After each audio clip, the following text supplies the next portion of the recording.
Olá, meus queridos, aqui é o professor Michel Montenegro. Vamos falar sobre o paradigma das linhas. Primeira coisa que a gente tem que pensar é: poxa, eu faço linha, eu só colori por cima. Não. Pelo menos quando falamos de um efeito mais realista, né, quando vamos fazer uma imagem mais 3D, as linhas, né, que são os delimitadores, elas somem, elas deixam de existir. Essas linhas, elas simplesmente acabam. Mas elas precisam ser substituídas, porque entendam, a linha por si só, ela indica uma espécie de degrau, um degrau de contrastes. Ah, legal, então quer dizer que, por exemplo, ali onde está escrito 1, 2 e 3, vão ser cores diferentes? Podem ser cores diferentes, misturas diferentes, pode ser variação do mesmo valor. O importante é que aonde está 1 e o 2 existe uma mudança visual, seja no valor ou seja na cor. Não importa se é por mistura ou não. Então eu vou pintar o que está em 1 com uma cor, o que está em 2 com outra cor e o que está em 3 com uma terceira cor. Na verdade eu vou só variar os valores, tá, gente? Eu não queria deixar colorido, né? Eu até pensei em misturar, porque, por exemplo, para um efeito mais realista de qualquer pintura, você sempre mistura com outras cores, com base na luz ambiente e outros fatores, né? Tipo de material, né? Grau de translucidez do item, enfim. Mas eu preferi trabalhar com essa variação de laranja, né? Vou botar assim. Então bora lá. No 1 eu acabei de colocar essa cor. No 2 eu vou botar outra cor. Entendam, pensem como degraus de uma escada, tá? Então cada degrau vai indicar uma cor diferente, um valor diferente, né? Um valor visual diferente. Então pense comigo, eu tenho duas escadas com 3 degraus. O primeiro degrau, nas duas escadas, vão ter o mesmo valor. O segundo degrau das duas escadas vão ter outro valor, mas entre elas vai ser o mesmo. O terceiro degrau, entre as duas escadas, vão ter exatamente o mesmo valor entre elas, mas o valor visual vai ser diferente em relação ao degrau 1 e 2. E aí é que vem a sacada. Se vocês olharem na parte superior aqui do vídeo, enquanto eu estou colorindo, vocês vão ver o resultado inicial até o resultado final. Então, no resultado inicial, está só a line art, né, as linhas. No segundo, só está a pintura. E na pintura, eu tiro a linha e substituo pelos degraus. É o suficiente para você perceber que existe, de fato, ali um sapato, alguma coisa do tipo. Reparem aqui novamente aqui no Canvas, né? Canvas é essa área branca aqui onde nós desenhamos, onde eu estou inclusive pintando. Ah, então o nome disso é Canvas já. Isso inclusive eu comentei em outras aulas. No Flash a área branca chamam de Stage, mas é Canvas também. Toda a área desenhável, gente, vocês podem pensar em Canvas. Então, reparem. Poxa, professor, mas eu estou olhando lá, está com a linha, porque eu botei a linha como referência, só para ter uma ideia. E eu nem deixei certinho o sapato, eu deixei vazar tinta um pouco, não ficou tão certinho não me preocupei tanto com isso. Porque o foco dessa aula é fazer com que vocês entendam a questão do degrau. O degrau de valores visuais. Ah, então se eu pinto a parte de baixo de azul, a de cima de vermelho e a parte mais alta de amarelo, tipo 1 azul, 2 vermelho, 3 amarelo, não tem problema. Você acabou de criar uma escadinha de valores. Puxa, legal. Só que isso não é o suficiente para eu entender que é um sapato, é? Bom, na verdade o formato da cor vai te dar essa ideia. Se vocês repararem agora nesse minuto, enquanto tem as linhas, eu percebo. Agora eu tirei as linhas, olhem para o sapato. Eu consigo visualmente identificar um sapato pela forma e pelos degraus dos valores visuais que eu coloquei aqui. Que interessante, é interessante mesmo. Eu não precisei nem botar linha. Porém, isso daí tá um negócio chapado, né? Então vamos tentar agora fazer um volume, tentar fazer um pequeno volume. Tem uma técnica que eu uso, ela não vou dizer que ela é melhor ou pior, é a que eu uso, tá? Pelo menos quando eu quero fazer um volume rápido e não quero saber onde está vindo luz nem nada. Eu simplesmente pego e faço o que? Adiciono bordas, uma sombra nas bordas. Peraí, professor, mas você tirou a linha dos contornos e no final está substituindo por uma borda preta. Não é uma borda preta, eu pego dentro de um determinado tom, seja qual for, eu coloco ele dentro de um valor que não seja o preto, não pode ser o preto, tá? Porque o preto só utilizamos, por exemplo, em sombras de oclusão, ou no caso sombras de contato, né? E ainda assim não é aconselhável aquele preto. É bom que seja tipo um negócio meio azulado, porque se você precisar exatamente do preto em alguma situação, você pode não ter. Mas se você usar, por exemplo, o preto em sombra de contato, não costuma ter problema, tá? Aí não é tranquilo. Então o que eu vou fazer? Essa imagem tá que a gente chama de imagem flat, imagem chapadona. Eu vou simplesmente eu estou organizando ali do lado das camadas, gente, só para vocês terem uma ideia, só para facilitar a minha vida, né? Porque eu vou utilizar, por exemplo, o bloqueio de alfa, né? A herança de alfa, como eu já expliquei nas aulas passadas, para só colorir a parte que está pintada. Então, eu ponho uma borda preta, eu ponho uma borda mais escura, só que eu utilizo mesa digitalizadora, então eu controlo a pressão na caneta, então eu levemente vou passando, ó. E como eu passo de forma bem leve, ele não fica, ficou pretão, não, ele vai gradualmente mudando. Ah, professor, você usa algum filtro, tipo no Photoshop, o Multiply? Exatamente, todos os exemplos que eu fiz aqui foram com Multiply, tá? Eu usei isso aí usando Multiply em tudo só para facilitar mesmo. Menos na luz eu não usei Multiply, tá? E em outro momento eu falo sobre esse tipo de coisa no Krita. Então o que é que eu fiz? Eu comecei a fazer a bordinha ali, tá? Só a borda, ó, de leve. Não se esqueçam, o formato do objeto influencia muito. O formato da sombra, o formato da luz. Se eu, por exemplo, pegar um quadrado branco e jogar num objeto, não vai fazer sentido nenhum, tá? Não faz sentido algum um negócio desse. Então imaginem um quadrado branco ali do nada indicando a luz, não faz sentido. Por quê? Porque o quadrado, cara, a forma dele, o formato da luz e o formato da sombra influencia, cara. Se vocês querem fazer um efeito, não basta jogar a sombra, vocês têm que respeitar o formato do objeto.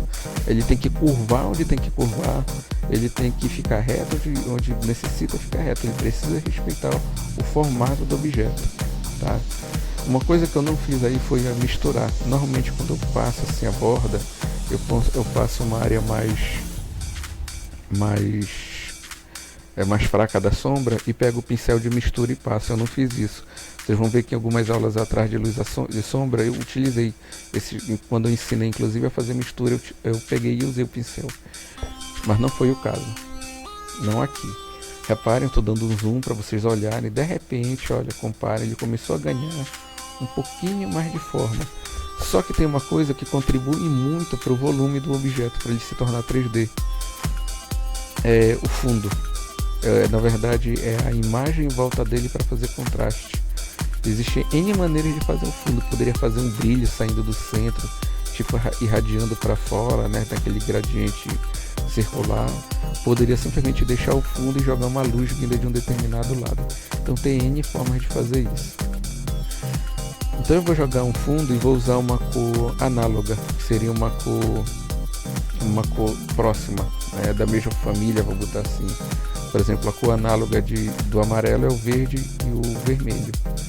A cor análoga ali do azul seria o púrpura e o verde. É só um exemplo. Então eu coloquei uma cor análoga, uma cor da mesma família, por entre parênteses, para não dar um contraste muito grande.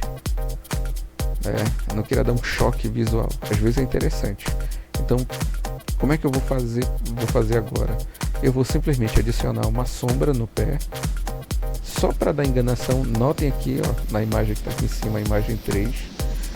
Tá? Ali tem a line art, tem a bota flat. A terceira imagem na parte de cima é a imagem flat, como na segunda, só que já com um fundo. Reparem que eu vou fazer uma sombra. Ah, que interessante. Uma coisa, quando você pinta, a distância da imagem para quem está olhando influencia. Eu não fiz essa imagem para ser observada de perto, porque se tu olhar de perto tu vai ver todas as falhas dela, né? De longe certas falhas ficam ocultas. Por exemplo, esse período todo aqui, ó, aqui eu tenho aqui, fiz aqui no meio da imagem uma sombra de oclusão, né, de contato na parte de baixo. Na parte de cima eu não fiz. Foi proposital? Nesse caso foi sim, foi só para vocês darem uma olhada. Mas eu não fiz. É como se tanto os dois sapatos que estão na parte de baixo fizessem parte de da mesma coisa, se fosse um pano, alguma coisa assim. Não, mas não é. Porque se você olha, é óbvio que isso seria a parte de cima do sapato, do enfeite. Então tinha que ter a linha de oclusão aqui. Mas quando você afasta o sapato, como está aqui na parte de cima, isso se torna um pouco mais irrelevante. Comparem a imagem que está aqui na segunda imagem, né, que flat, para a última imagem. Ali embaixo eu só estou mostrando para vocês o processo, que foi quando eu coloquei a borda, né, e um detalhe.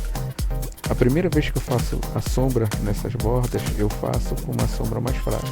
Aí depois eu faço um gradiente, né, para fazer a transição para a luz. Mas eu não fiz, gente, ao pé da letra, a ferro e fogo. Se eu fosse gastar a ferro e fogo mesmo, eu teria que ter cuidado, por exemplo, da parte mais escura para o meio, né, que seria 1 e o 2 ali. Eu teria que ver o comportamento do sapato ali naquela área e fazer uma sombra que respeite. Eu não fiz isso, eu praticamente fiz um negócio força bruta. Joguei uma imagem flat, né, só colori com valores diferentes, né, da mesma cor, para dar a diferença da escada. Gente, eu preciso que vocês tenham a ideia da escada, o valor visual, seja cores diferentes ou mistura. Isso é o principal foco aqui. Se vocês entenderem que quando temos uma coisa chamada gradiente ou mudança de uma área para outra, e normalmente representamos isso com linhas, vocês vão entender que vocês podem fazer um objeto todo colorido. Nossa, isso me lembra aquela arte abstrata que eles fazem toda colorida, mas quando eu olho eu vejo um objeto distinto, como um homem com uma roupa. Exatamente. Não interessa se é com cores diferentes ou não. No momento que você gera valores visuais diferentes, você consegue montar seu objeto. No caso, eu montei o sapato. A sombra que eu estou fazendo agora, essa bordinha aí, baseado em sombra, uma sombra leve e uma sombra mais forte, é só para vocês terem aquele efeito de que a imagem está ressaltando um pouco. Ela vai começar a dar o ressalte. Só que se você usa sombra, você vai ser obrigado a usar luz. Então, em algum momento eu vou ter que colocar uns brilhos aí só para dar uma ideia do que está recebendo mais luz, do que estava em cima. Vai reforçar, né, o que está em cima, o que está embaixo. Só que eu vou deixar isso para o final. Poxa, você não está usando o processo do William Santos? Não, gente, eu não estou usando o processo do William Santos aí, né? Até porque é um processo que eu mesmo estou me acostumando. Eu ainda vou fazer um trabalho, mostrar aqui para vocês como é que sai quando eu faço isso. E outra, gente, eu não estou tendo, para ser bem franco, um zelo visual com esse trabalho, tá? Eu teria que usar, talvez até acelerar se eu fosse ter, porque como eu não tenho aquela habilidade que as pessoas que já têm anos e anos e anos têm, eu levo muito tempo para fazer um negócio bem visualmente bonito, bem agradável. Então eu teria que levar muito tempo fazendo e meter uma speed art aqui e fazendo. Pode ser interessante, tem gente que gosta, tá? Eu particularmente gosto também. Mas nesse caso não precisava, porque eu não quero que vocês se preocupem com nada além do valores visuais diferentes, que é a escadinha de cores, né? Poxa, peraí, e o rosto? O rosto tem valores visuais diferentes. Por exemplo, a testa e a ponta do queixo, a ponta da testa e a ponta do queixo tendem a ter o mesmo valor na escada, eles estão na mesma altura. A ponta do nariz tem um valor visual diferente da testa e do queixo, porque está mais à frente. As duas bochechas, as nossas bochechas que ficam aqui do lado, amassando o rosto, que é esse tufadinho, ela tem um valor visual diferente da ponta do nariz, mas o mesmo valor visual da ponta da testa e da ponta do queixo.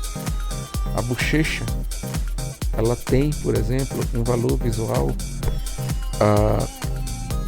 diferente do resto dessa escadinha. Eu vou mostrar aqui para vocês uma imagem. Aqui a imagem, gente, olha ali. A escadinha visual de uma face. Ali do lado eu só estou botando um pouquinho de luz e brilho, tá?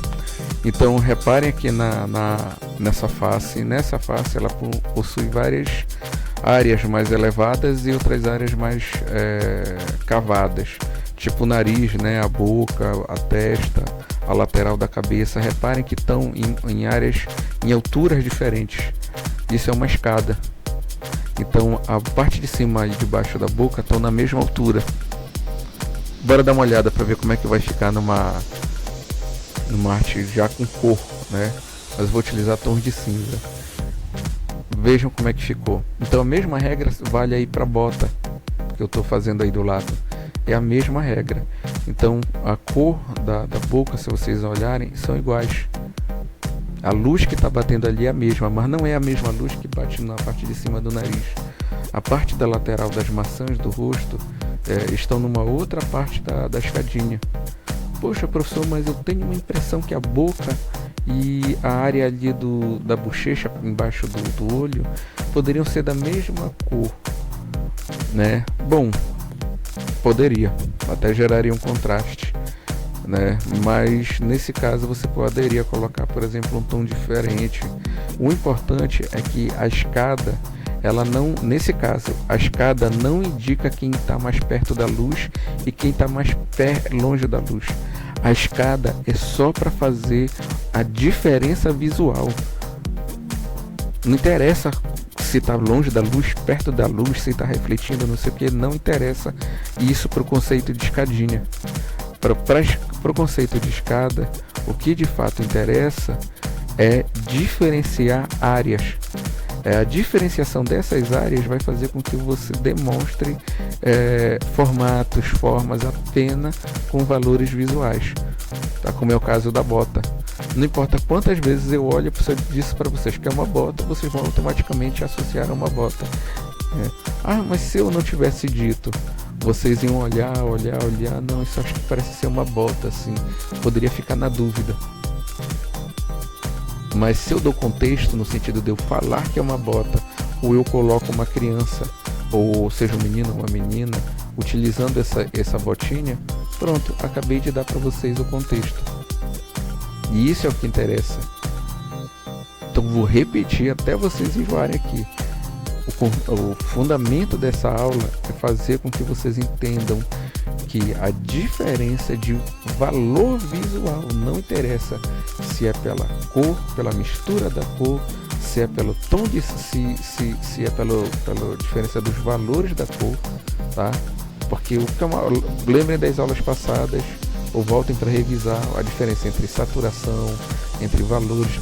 Não interessa se a imagem está mais ou menos saturada, se o valor é diferente, se está mais ou menos iluminada, só tem que ser diferente. Basta ser diferente, basta que você diferencie áreas e pronto, você, de forma entre parênteses mágica, né, vai ter um resultado mais próximo até o resultado desejado. Então, professor, você está me dizendo que basta para eu acabar com as linhas, né, eu substituo ela por bordas, que podem ser tanto bordas feitas por iluminação quanto bordas feitas por sombreamento, né, e nunca uma linha preta brusca, porque linha preta ou algo similar, né, tipo um azul bem escuro, a gente utiliza em bordas de contato, né, onde está tendo contato entre dois objetos, como foi feito na parte de baixo do sapato. Exatamente, revolta o vídeo depois e olha a parte que eu passo a sombra desse sapato, que eu faço essa linha, e ali na inclusão dos dois, apesar de eu não ter dado um destaque maior, porque era para ser mais sombreado entre os dois sapatos. Então preste bem atenção nisso, tá? É a borda, seja por iluminação ou por sombra, que começa a dar o volume. Tu já ressalta o item. Como você vai botar essa borda e como você vai, seja de luz ou sombra, é o que vai diferenciar a tua arte, né? Que vai fazer com que ela ressalte de forma desejada. O outro ponto é a diferenciação, né, por camadas, por escadinha de valores visuais. seja por cor, seja por mistura de cor, seja por mudança de valor. Essa situação não interessa, eu tenho que bater o olho e identificar que uma área é diferente da outra. Ah, mas espera aí, só para olhar a diferença de uma para outra não significa que está mais longe ou perto da luz? Pode ser, eu só preciso identificar. A iluminação vocês podem jogar depois, né? Então brinque pegando somente cores diferentes. Pegue um sapato, um personagem e saia colorindo pedaços dele. Só jogue a cor e depois tire a linha e veja se só com as cores você consegue identificar o personagem. Isso é uma brincadeira bem interessante. Até a próxima, amigos. Um fraternal abraço e fiquem com Deus.